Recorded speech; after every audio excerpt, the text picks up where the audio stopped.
Welcome to another episode of Wrestling with WorldWide Willis. And this podcast is brought to you by the LMG Podcast Network. And folks, I'm here. I am solo, but we are all good. I hope you got to check out last week's episode where we had our pre-2000s WWE entrance music draft or bracket, sorry. And we had a 16-song bracket. We went through it, had a really good time. Had Spencer, had Pat, had L on there. We had a good time with it, man. So hope you check that episode out. It was a good one, really good time. So definitely let us know what you think as well. Now, as far as today's episode, we're gonna run over some things. We're coming off a really good Raw episode. I mean, an amazing stacked Raw episode as far as like things that moved the storylines around. It wasn't filled with great matches, but it was filled with some really good promos, really good promos, and a lot of things moving each story along as we're now, under 20 days till WrestleMania. So right now it's championship season basically. So yes, let's first start out. Let's touch on AEW real quick. I we didn't get to, obviously last episode was about the bracket, so that we didn't really get to touch on Sasha Banks making her or Money Monet, sorry, uh, uh, making her debut in AEW, and yeah, I think it's been pretty good so far. She cut a really good promo last week, so I think it was a little odd because it does some. I think it has a lot of people thinking maybe she's going to be in a maybe not a official producer role, but I think she's going to have her hands in the women's division in AEW, which I think is definitely a good thing. Like she just has one of the best minds, like wrestling minds out there. So I could definitely see Tony Khan kind of leaning on her to like help him build the women's division more and add more talent and be more versatile and giving them. I mean, the fact that she got to do a promo solo, like with no match involved, like that's progress. I mean, it's sad that that's progress, but that's progress for AEW.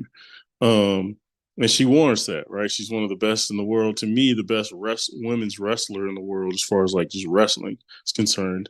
And yeah, I just think she did a good job. She's had a good debut. It sounds like she's going to maybe compete for that TBS title, women's title. Trying to maybe keep her away from Tony Storm. Not really sure on that yet. So we'll see.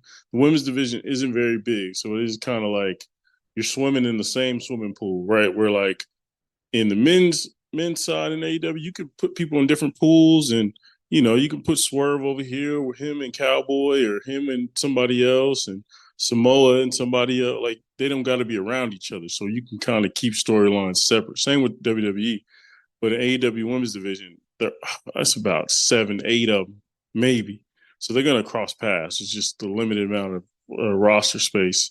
So yeah, I'm excited to see what she does, Mercedes, and I think she can have a really good run. I mean, obviously, I would love to see her in WWE. I think that's where she belongs. I think a star of her caliber belongs in WWE. However, this is the route she wants to go, and I think she's paving the way for women's wrestling in general. Right, like you've never seen anybody leave women's wise leave WWE and then go on the independent circuits and kill it there and really like go on the circuit, making like I call it the Ric Flair run. You know what I mean? Taking that Ric Flair road where you just as a champ or as the big hot commodity and hitting these different promotions. You know what I mean? Like the old school days.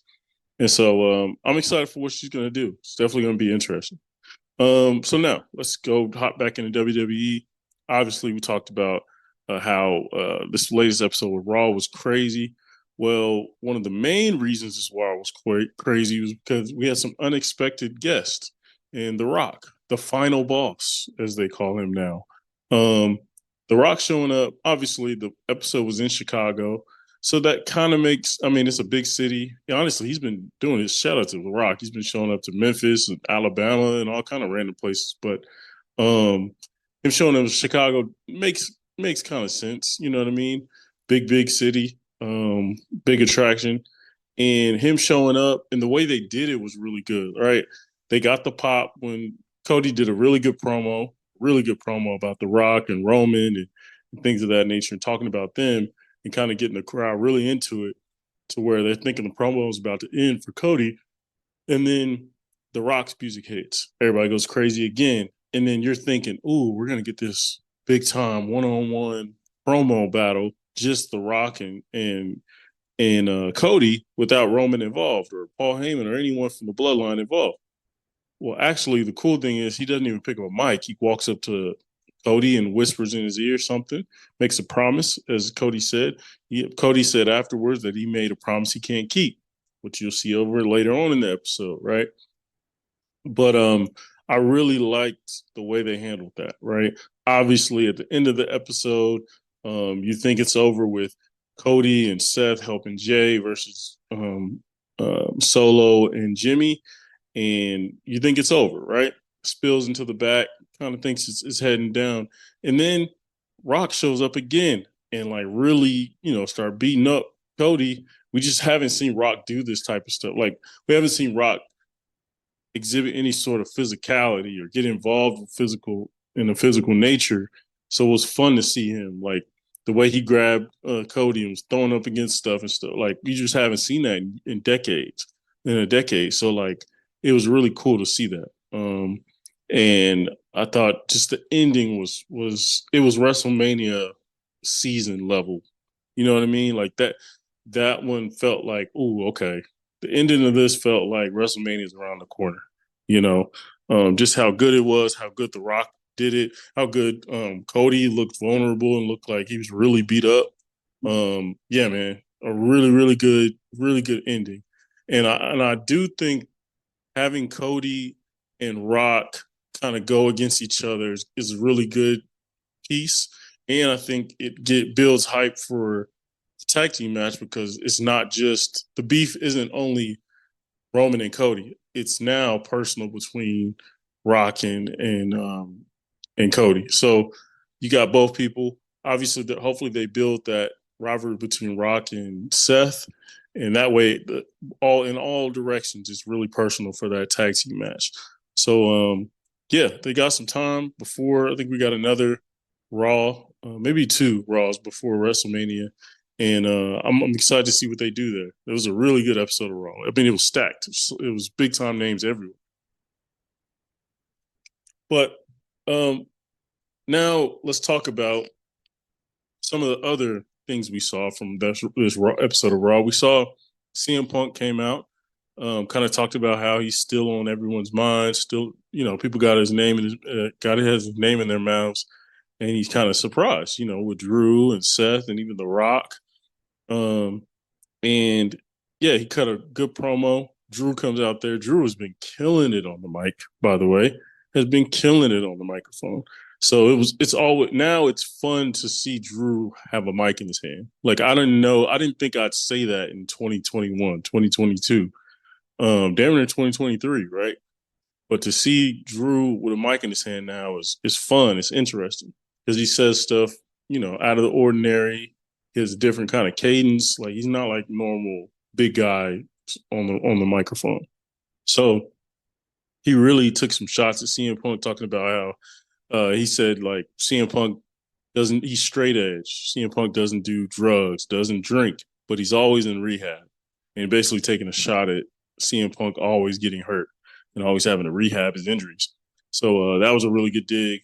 I thought it was really good of CM Punk to like kind of caught Drew off guard. Drew was saying like, "Hey man, I've seen this coming all along. That's why I was called the chosen one." And CM Punk was like, "Who named you the chosen one? Like, I dare you. Go ahead and say his name." Basically trying to goat Drew into saying Vince McMahon's name, which is kind of black. You can't really say that name right now, right? The block is hot, right? He's being sued for some crazy charges, allegations, right? So yeah, that was really funny. You could tell Drew was like, "You're trying to get me. You're trying to get me," which it didn't work, but it was good. You could definitely tell they were kind of winging it on the promo, but I like that. Like I like that they weren't robotic and they kind of got to fill in some stuff, right? Obviously, they know the summary of the promo, but they can fill in the blanks a little bit. So I really thought that was good. And then when Seth came out, took it into another level because Seth was just saying like, because I guess it was kind of weird for CM Punk out of nowhere being like, I should be involved in this match. I should be a referee. I should be on commentary, one or the other, but I should be involved in this match. And, without even speaking to the people involved in the match or anything like that, it was different. So for Seth to come out and be like, yo, I'm the champ. You pump your brakes. You're not making any rules. You're not, the rules go through me. I'm the champion. And so he was correct. And so it was really cool to see those three really go at it and verbally. And yeah, I think CM Punk came out looking good. I thought both Drew and Seth held their own on the microphone. And CM Punk's given so many people so much ammo to work with on the mic that a 2013 CM Punk probably fares a lot better just because he hasn't given them so much, artillery to work with. But yeah, really good segment.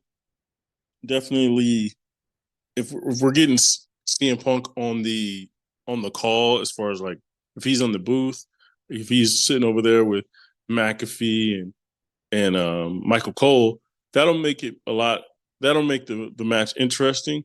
And obviously, there's always a interference factor. I do think having him as a guest referee would probably be the better choice, just because it adds. You can put his name on the post. You can put his face on the poster when you're promoting the match, right? It just gives more intrigue to it, and I think we all can expect some tension between CM Punk and Drew and Seth during the match, anyways. So might as well just put him as a guest referee, and that way he kind of has a shield over him being the referee, right? So there's tension, but you can't touch me. That's always a really good thing to play with when you're writing and putting together a story and things of that nature. I kind of wish they would do that more often. I wish they would do more of the Stone Cold Triple H where we're beefing. We have a match down the line for the championship, but we can't touch each other because we'll get suspended or something like that. Like I just think that's always a good tool to use because that writes itself, right? If they don't have matches or they don't meet up and start brawling 2 weeks before the match, there's a reason, right? There's a reasoning behind it. But very, very good promo. Back to back, very good promos. I do love that Rhea and Becky's feud has gotten more personal. That we took it up a notch in this latest promo. Rhea kind of attacked her, basically saying like, you know, I don't need like because Becky was going at her about not wrestling every week and not being like a workhorse type wrestler with the championship. But Rhea threw some pretty good lines about like, I don't need to do that to be relevant. Like, sure, Rhea could wrestle every week if she wanted to, right? She used to do that all the time. Rhea's not, Rhea's not running away from a wrestling match. But as champion and as a superstar that she is, with or without a title, she has made herself relevant to a point where whether she has a title or not, whether she has a match on that night or not, you want to see Rhea Ripley. And that's basically what she was saying to Becky. And so, but man, they took it to another level when Rhea brought up Becky's daughter. She basically, obviously Rhea always says, "You call me mommy" or whatever. But to then throw that in, attach that line or that phrase when talking to a mother who's gonna, because she basically was like, Rhea was telling her like, "Hey, I'm gonna beat you up. I'm not gonna kill you, but I'm gonna beat you up to the extent to where when you're sitting with your daughter watching me the next week, your daughter can call me mom." And man, like that was a really good line. And I thought the star of the promo was Becky. How emotional she got. You could tell it really hurt her. Like she was talking about how her dad never got to see her play. Never got to see her wrestle. But I never got to meet his granddaughter, and so he thinks he would be really proud of that. And just the emotion, the quiver, the like Cody Rhodes level like emotion during your promo, that was really good. And Chicago's a smart wrestling crowd, so they really understood. Oh, okay, man, this is going to another level. So that was fun. And then obviously those two start brawling a little bit. Man, the way Becky punched the Dominic Mysterio, bruh, like that should be studied in a boxing class. Like she reared off, closed fist, like straight jacked his jaw, like straight up hit his jaw hard. I'm like, damn, she didn't hold back much at all. And so I'm sure Dom was like, damn, like have you been wanting to do that for a long time? Because that was a little too much sauce on it. But you can see it in slow mo. Ooh, she rocked his world, and yeah, shout out to Becky. That was a good instance. And again, it took that rivalry to the next level. Like Rhea said, Becky's been kind of going, fighting on kind of random people when she just won the Royal Rumble. So it's kind of like, shouldn't you be focusing on Rhea? And Rhea's kind of been in the background, but I think now we're like locked in. I think Becky's eyes are solely on Rhea, solely on that title. So that'll be interesting to see. But I do think they're gonna have a really good match at WrestleMania, and I think this has the potential to be a better like match or a better story than what Rhea had with Charlotte last year. Her and Charlotte's match was a classic, but the build to it wasn't great. Like they just kind of just faced off and didn't really talk about much, right? I thought Rhea was going to bring up how they saw each other in NXT and blah blah blah. They didn't really touch that, so I'm thinking this year they can hopefully make this rivalry a true rivalry that we all really really care about. Um, now with this six packs tag team ladder match, I am interested who these last two tag teams will be. So right now we have the New Day, we have DIY, we have Judgment Day. Obviously, they're defending the titles, and then we have the Awesome Truth with R-Truth and the Miz, and we have two teams left to add to the match. I'm very like I feel like they should add the Creed brothers. Like the Creed brothers should get that type of love. And then you gotta I want the Street Profits in it, but I just think they've lost a lot of momentum. But I would like to see Imperium. I think Imperium should definitely be in it. I do think Imperium lost to somebody to qualify, but they should have like a second chance match. And I think Imperium will be a really good addition to that type of match because you got everybody else. Imperium can kind of whenever it's grounded, Imperium can really kill it. And they have experience doing stuff crazy in NXT Black and Gold when they was in some crazy tag team matches. So I am rooting for that one. I think it can be a really good one. And the tag team division has gotten a lot of focus, especially on Raw, just due to Triple H and his mastery. So I'm interested in that. But yeah, I think I'm hoping these tag titles are split after WrestleMania, but at this point, man, I'm not getting my hopes up. You know what I mean? They might keep them united for a while. Who knows? Even though how silly that looks. But yeah. Now let's talk about this whole Bailey versus EO and damage control situation. I think some people are very disappointed with the build of this, just because you had a cool little storyline going there. And it seems it's lost a little momentum the more people they add into it, and the very like awkwardness of, you know, Bailey trying to wrestle these three. I don't know. It's odd, but I do think they kind of handled the damage control storyline a little. I do think the way they did it at Royal Rumble has caught up to them. So in Royal Rumble, my pitch was to have them turn on Becky during the Royal Rumble, like clearly and effectively turn on her, right? To have it to where kind of what they had it, where Bailey is saving each and every one of them from getting eliminated, and then towards the end, have damage control turn on her, eliminate her, right? I just think that was the best decision, just because it added to the storyline. It showed that like Bailey was unselfish and did everything she can for the group, but the group doesn't do the same for her. You know what I mean? Doesn't reciprocate that gratitude. So, um, Yeah, I would have did that. That way it could build a little more momentum for Bailey coming out of it. Because even the next night when they did the whole like real like the heel turn, damage control to Bailey, it wasn't the cleanest thing, right? So I think there's some holes they can help get Bailey more over. To be honest, I think Bailey's over just as a person. Everybody likes Bailey as a person, but this particular character and this particular storyline, I don't think is super over. So damage control. A lot of people are calling for them to be broken up. I would like to see EO go on her own.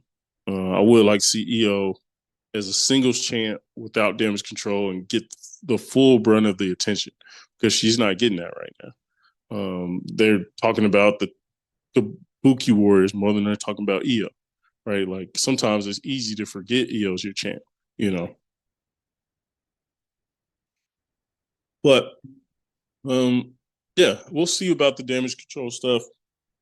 Still got some time, but this whole like Naomi Bianca backup thing, I don't love it, but we're hearing from Jade Cargill that this Friday on SmackDown could be very interesting. Could add some layers to this story, which could be interesting. If Jade Cargill gets involved, okay, now I'm in, right? But until then, not my favorite thing on the card, to be honest. Um, let's talk about the Mania card so far. So let's pull it up here. The Mania card so far does kind of feel like they're just plugging spots in certain areas. Like they're like, okay, we have to have these 12 wrestlers on WrestleMania. And how do we do that? Oh, okay, so we force matches between two people. Um, you know what I mean? Like we force put people in matches that don't necessarily help them that much, but we want them to be on the card. They can say they won WrestleMania. So the card so far, we have the undisputed WWE Universal Championship, obviously Roman Reigns and Cody Rhodes. The night before, we have a tag team match, Rock and Roman versus Cody and Seth. The World Heavyweight Championship, we have Seth Rollins defending against Drew McIntyre. Then we have the World's Women's Championship, Rhea Ripley versus Becky Lynch. And then we have the WWE Women's Championship, Io versus Bailey. And then we have the United States Championship match, Logan Paul versus Randy versus Kevin Owens. That should be solid. Then we have the Intercontinental Championship, Gunther versus Sammy. And the six packs ladder match, obviously, we named who was part of that one. Um, and yeah, so far they've said they're going to add maybe some matches to this card, but again, like the LA Knight. Oh, I'm sorry, I forgot to mention Jay Uso versus Jimmy Uso in a singles match, and then we have LA Knight versus AJ Styles. I don't AJ Styles LA Knight. I'm hoping is good. Is a good match, but I don't have high expectations whatsoever. They both.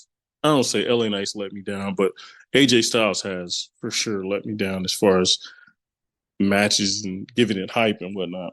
But I do think sometimes it's like LA Knight couldn't have got a better partner here. Like AJ's cool, but AJ's not, you know, I don't know. He's lost some momentum. He's been a part of random groups. He came back and got a title, triple threat shot, but he had a cool showing in that. Wasn't nothing that wowed me.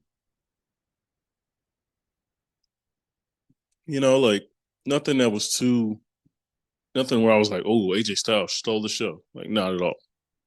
So yeah, I do think like there's some other matches here. We'll talk about Gunther and Sammy. The Logan versus Randy versus Kevin Owens has a potential to be entertaining, but I don't necessarily need it, right? Like obviously I want the US title defended on WrestleMania, but I don't something about this match I don't love.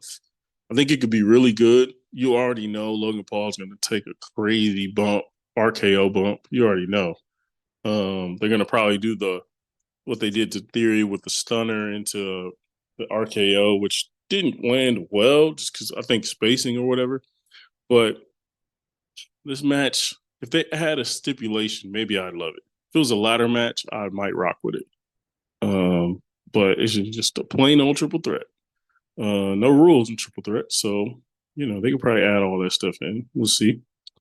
Um, we'll talk about some of the other matches later, but those are kind of the matches that stick out to me that are like, is this WrestleMania worthy? Um, so I'm hoping again. I hope all the Jay and Jimmy. We'll talk about that later as far as what I'm hoping I see from that rivalry. But the match itself, not super excited about. Right, it's going to be kind of copy and paste as far as move sets. They both do a lot of the same move sets. So I don't know. I don't love seeing Jay and Jimmy. I really like watching Jay do solo matches. Those are fun. But Jay versus Jimmy, I mean, their wrestling styles are really, really similar. So I don't know. I don't know. I hope it goes well. I hope it has a prestigious feel to it. And I hope they get the recognition they deserve as far as two brothers going against each other at Mania. Like that should be celebrated. Um, but yeah, those are the main matches that I'm sort of like a little iffy on. But the rest, I think they have quality. They have a potential to be really, really good matches. Um, yeah, definitely a few classics in there potentially. Um, all right, now we're going to talk about my top 5 tweaks I would suggest that WWE makes before Mania. Top 5. Okay. Number 5. They gotta make Sammy somewhat believable as far as him versus Gunther, right? They gotta make it to where we think, ooh, Sammy has a chance, Potentially he has a chance against the most dominant Intercontinental champion of all time. Because right now I don't believe it. Like I would believe it more if Gable was in the match. But versus Sammy, I think I've seen him go against Sammy. He destroys Sammy. Gunther is, just a beast, a monster. And he destroyed Sammy last time they went against each other one on one. So I think they need to definitely give Sammy some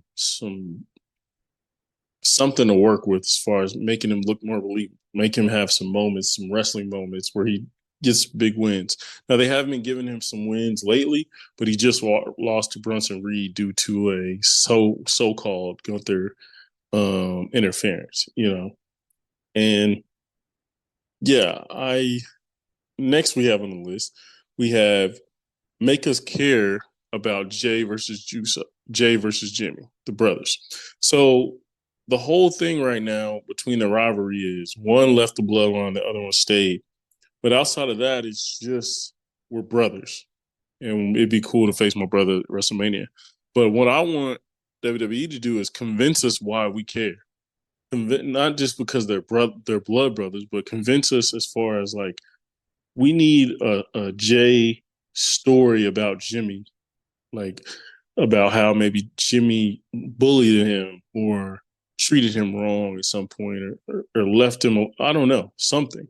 We need a childhood story that no one knows for Jay to tell about Jimmy or vice versa. Like we need a very good known brotherly story just to give us a little bit of that personal kick. Because right now it's just like, okay, they're brothers. Big deal. Whoop de doo. You know what I mean? Why do I care? Um, but yeah, that's my number 4. Number 3, you got to give LA Knight a moment. We got to have a big LA Knight moment. I thought it was cool what they did with the police car and LA attacking AJ at his house. That was really good camera work too. And I just think they need to give LA Knight a moment. He had a few moments, Elimination Chamber moments even before that. They kind of waited a little bit on. But this one, yeah, I think you got to give LA Knight a moment. Whether that's a good promo, he opens up the show on Raw. I don't know, but you got to get him in there with the crowd. That's when he works his best. Um, but yeah, I don't think AJ is the type of competitor to give LA Knight a moment as far as like And what I mean by that is like they're going to be wrestling in there. And it's going to be good. It's going to be solid work. But like personality wise, like AJ isn't good on the mic, so they're not going to have a mic battle at all. So yeah, it's. I'm hoping LA Knight comes out of WrestleMania with a ton of momentum. That's what I'm hoping, and he can challenge for one of these titles. He probably should have got a long time ago. Number two, make the right decision with the final two tag teams, meaning that 6-pack tag team match where we have 12 competitors, 6 different teams, tag teams, and um, with the right decision, I mean more like don't put anybody in there that doesn't make sense, right? Right now we have Awesome Truth. Doesn't make a ton of sense as far as like they haven't been together in years, right? But now they're competing for a tag championship. It's kind of like okay, but yeah, Julius Creed and the Creed brothers, that would make a ton of sense. And so I'm hoping they make the right decision here and don't just plug in somebody just because they want to get them some looks on the main roster. Number two, or I'm sorry, number one, you got to give us more Roman and The Rock moments, right? I want to see them together. I want to see how they interact. There's still been some very like subtle things that we're seeing between those two's relationship. But now that this man calls himself the final boss, you know what that means? That means he's the head of the table, basically. He's the finished product, the top tier, you know. So yeah, I just need to see what that relationship is because if you show me that relationship, whatever happens at WrestleMania, whether it's Rock turning on Roman or Rock helping, Cody, whatever it is, I at least know somewhat of the motivations. You know what I mean? And right now, it's like when the Rock showed up, Roman was just like a tin hut. It was like, yes sir, no sir. And it's like, dude, you're the final boss. We look to you. Like, why are you looking to him? And so I just want to see more Roman and Rock one on one or in their back room, that bloodline locker room or whatever. That'd be fun to see those two go at it and talk and discuss things and maybe Roman can have a problem with what Rock did on Monday. Like, why'd you go attacking without my order or something like that? Um, yeah, I'd be really interested in those two's interaction. Those are two of the top dogs to ever do it. So that'd be fun to interact and see. So those are some of the again 5 top tweaks I'd make before Mania. Number 5, gotta make sure that Sammy is believable. Got to make sure he's a believable opponent for Gunther. I don't know if that's necessarily possible to do because you chose Sammy over Gable, who Gable pushed Gunther to the brink more than anybody out there. So that'll be tough. Number 4, make us care about Jay versus Jimmy. Again, give us a story, give us an emotional promo about it with each other. Add the dad in it, like add Solo in it, like something to make us actually care about this story, and where it's not just name versus name or last name versus last name, but it's like two opposites who think a certain way about their brother. I want to see that. Number 3, give LA Knight a moment, whether it's opening the show, giving him a moment, or cutting a very good promo, something like that. It'd be really good, I think. It'd add to the momentum of LA Knight had before Elimination Chamber. And I think, yeah, it could be quality work. Quality work. Number 2, make the right decision with the final 2 tag teams for that 6-pack match. This isn't as drastic, but I do think it matters, right? Giving the Creed brothers a WrestleMania platform to wrestle that can get them over for moving forward. Same with some of these other tag teams. So yeah, I think you got to be strategic here, even if you have to look into NXT. They don't have a ton of tag teams like they used to, but you could call one of them up and they'll plug and play. They'll do their thing. And number 1, you got to give us more Roman and Rock moments, like with just them two and the Tribal Chief, just them two and the rest of the Bloodline. Because the way they interact with each other is kind of, there's something off there. It may not be a heel turn for Rock. It may not.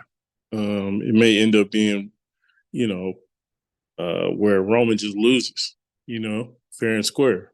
I doubt that's what happened. I doubt it'll be fair and square, but at least The Rock's around, things of that nature, and ready to go.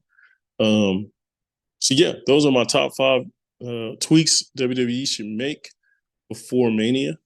Again, I think I'm excited for this Mania. I think it'll be a good one. I think the Philadelphia crowd will be great. Again, a little worried about some fluff matches.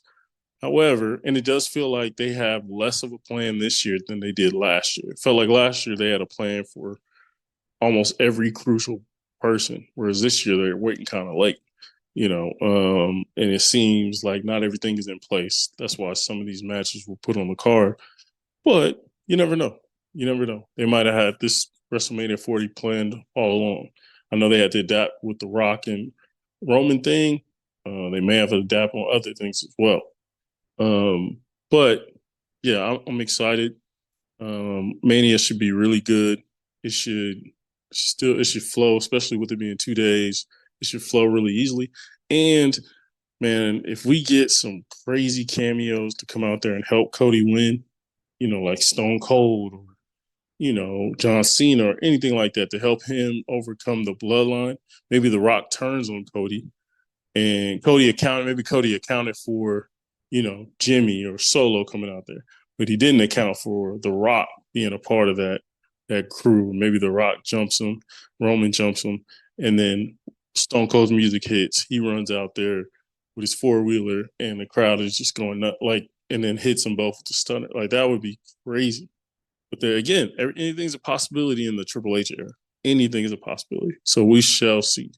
But yeah, that was a quick one, guys. Again, we were kind of just going over the highlights of the past week. Next week, we'll hit you with some more info as we get ready for WrestleMania. We'll definitely have some guests on. We'll kind of talk about what we expect from some of these matches. We'll rate them, and then we'll obviously do a review, really thoroughly breaking down each card, each night of WrestleMania. But yeah, definitely check us out on Instagram. Check us out on X or whatever they call it now, on the Facebook group, and just hit me up directly. Either way, hit me up. Let me know what you think about the latest episode of Raw or just the WrestleMania build in general. But until next time, we out. Yep.